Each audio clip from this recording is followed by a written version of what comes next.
ये main interest हो गई है। ये ड्राइंग रूम हो गया, गैस भी है, पानी भी है, बिजली भी। ये ड्राइंग रूम है।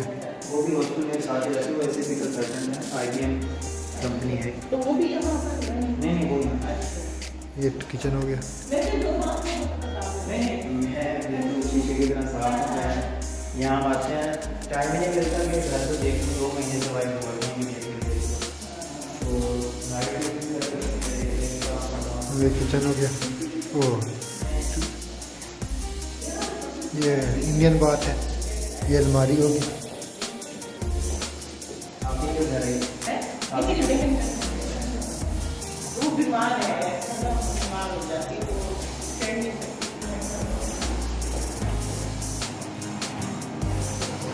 ये यहाँ पर वो कमोड लगा हुआ है।